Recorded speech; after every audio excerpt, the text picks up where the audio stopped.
Kapag cheating ang pinag-uusapan, lalaki kaagad ang kontrabida. At totoo naman, di ba?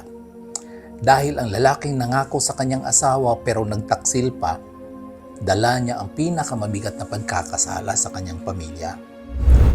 Pero girls, minsan, kailangan din nating aminin na may mga babaeng alam namang may asawa, may anak, at may pamilyang masasaktan, pero pinipili pa rin pumasok sa kwentong hindi naman para sa kanya. At doon nagsisimula ang tahimik na pagkawasak ng isang tahanan. Alam mo ba kung bakit maraming lalaki ang nagiging abante sa panloloko nila?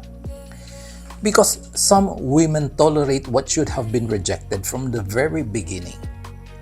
Gawain ng maraming lalaki ang mag-test ng boundaries. Susubukan muna nila kung hanggang saan mo kayang ibaba ang dignidad mo kapalit ng sweet words, late night calls, secret dates at temporary affection. At kapag bumigay ka, kapag pumayag ka, doon sila lalong nagiging agresibo. An illicit affair survives not only because a man made the first move, but because someone agreed to stay hidden behind another woman's tears. A valued woman knows her worth. Hindi niya kailangan makipag-agawan para lang makaramdam ng konting pagmamahal. Dahil ang pagmamahal na ninakaw, hindi kailanman magbibigay ng isang mapayapang pagtulog. Girls, protect your dignity.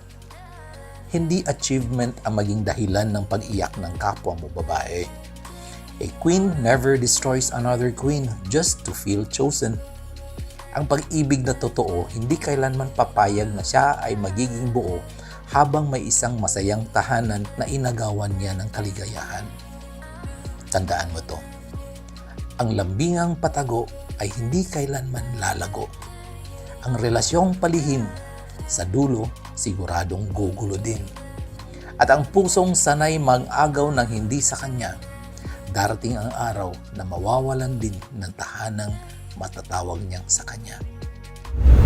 Because karma may walk slowly, but it never forgets who it will hit back someday.